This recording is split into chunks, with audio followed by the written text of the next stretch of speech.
प्रिय विद्यार्थियों, हम लोग करेंगे प्रश्नावली 3.4 का सवाल नंबर 1 का चौथा। यदि इसका अद्वितीय हल आएगा तो इसको बीजगुण विधि से हल करेंगे। तो आइए देखते हैं। क्वेश्चन है x - 3y - 7 बराबर 0 और 3x - 3y - 15 बराबर 0।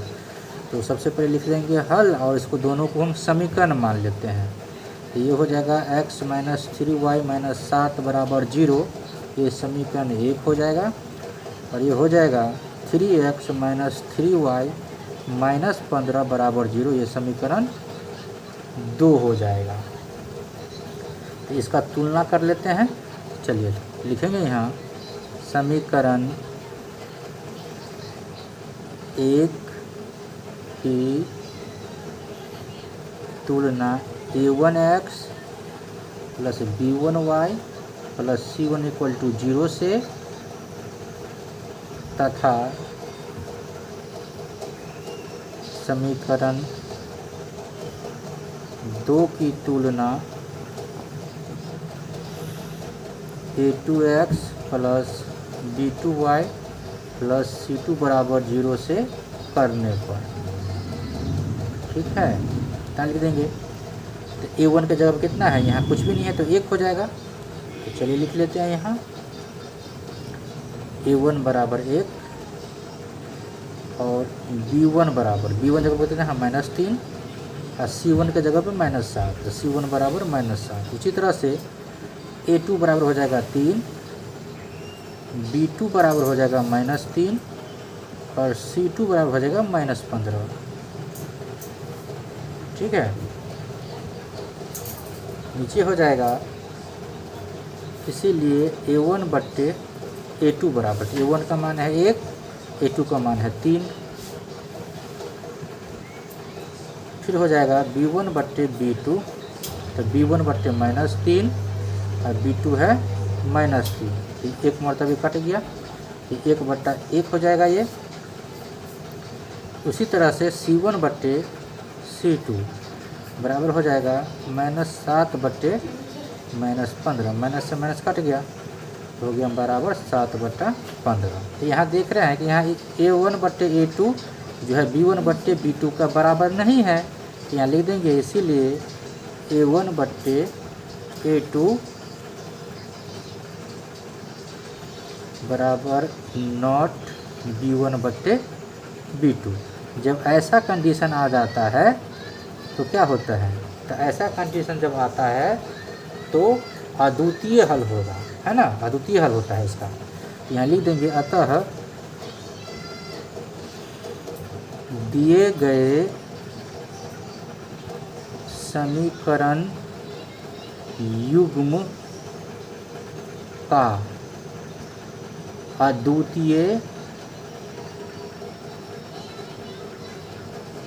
हल होंगे। ठीक है, जब अद्वितीय हल होंगे तो क्या करना पड़ेगा, तो बीजगुणन विधि से हल करना पड़ेगा। तो इसको बीजगुणन विधि से हल करेंगे। यहाँ लिख देंगे अब वज्र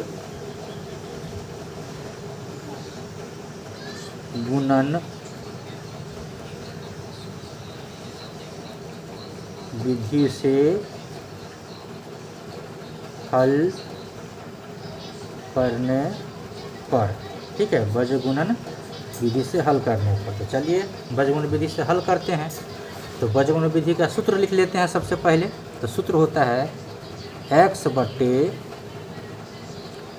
b1 c2 minus b2 c1 बराबर होता है y बट्टे c1 a2 minus c2 a1 बराबर 1 बट्टे होता है a1 b2 minus a2 b1। ये सूत्र होता है।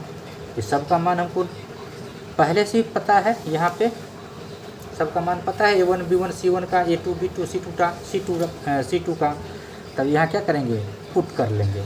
चलिए आइए पुट करते हैं। यहाँ ले लगा देते हैं और का चिन्ह, x बट्टा b1 गुने c2। तो b1 का मान यहाँ से देख लेंगे, V1 का मान -3 और C2 का मान है -15, तो कितना हो जाएगा? हो जाएगा -3 गुने -15, ये हो जाएगा। ऐसे ब्रैकेट कर लेंगे माइनस B2C1, तो B2 का मान कितना है? B2 का मान है -3 गुने C1 का मान है -7 बराबर y है, तो यहाँ लिख देंगे y। यहाँ देखते हैं C1A2, तो C1 का मान कितना है? -7 गुने A2 का मान है 3 माइनस C2 का मान है -15 गुने A1 का मान है 1, कितना हो गया? बट्टा है 1 लिख देंगे। नीचे है A1 B2, यानी 1 गुने -3 माइनस A2 B1, तो हो जाएगा 3 गुने -3, कितना हो जाएगा? 3 गुने -3, इसको ब्रैकेट कर लेंगे यहाँ। चलिए अब इसको हल कर लेते हैं नीचे। ये हो जाएगा x बट्टे -3 को -5 15 से गुना करें तो 15 3 हो जाएगा 45, माइनस माइनस प्लस 45, और माइनस माइनस हो गया प्लस, तो 7 हो गया 21 बराबर y बट्टे हो गया 7 21 माइनस 21 माइनस माइनस हो गया प्लस 15 ही 15 बराबर 1, ये हो गया -3 माइनस माइनस प्लस प्लस हो गया, तो हो गया 3 3 है ना, यहाँ भी माइनस 3 3 9 हो गया प्लस में, तो -9, इतना हो गया। चलिए इसका आगे हल करते हैं अब।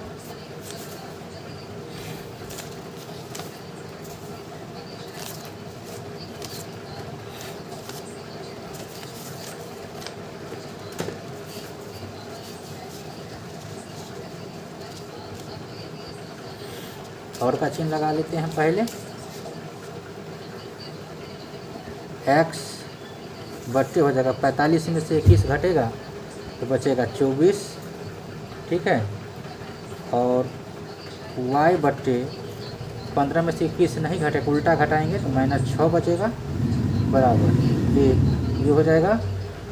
और सही माइनस माइनस प्लस हो गया, ये प्लस हो गया था ना इसमें, ये प्लस में 9 हो जाएगा, तो 9 में से 3 का तो हो गया 6, कितना हो गया। चलिए अब इसमें x का मान निकालना है हमको पहले, तो यहाँ लिखेंगे जब x बट्टे 24, इसका मान निकालेंगे तो बराबर में ये लास्ट वाला करेंगे 1/6, कोना कानी गुणा करेंगे तो क्या हो जाएगा, कोना कानी गुणा जो करेंगे तो हो जाएगा 6 गुने x, यहाँ लिख देंगे 6 गुने x बराबर 1 गुने 24 बराबर 24, इसमें से x निकाल लेंगे, तो x निकालेंगे तो हो जाएगा 24/6, 6 1 6 6 चौक 24, इसीलिए x बराबर कितना हो जाएगा, x बराबर हो जाएगा 4, x का मान निकल गया यहाँ। अब y का मान निकालना है, तो y का मान निकालने के लिए कितना करना पड़ेगा, यहाँ लिखेंगे फिर जब कितना था y बट्टे -6, अब बराबर 1/6 हो जाएगा, यहाँ लिखेंगे y बट्टा -6 बराबर 1/6, कोना कानी गुना करेंगे तो 6 को y से गुना करेंगे तो हो जाएगा 6y, अब बराबर ये हो जाएगा -6, इसमें से y निकाल लेंगे, ठीक है, तो हो जाए कितना -6/6, 6 1 6 6 1 6, यानी इसीलिए y बराबर हो गया -1 हो गया, y का भी मान निकल गया यहाँ, तो यहाँ लिख देंगे अतः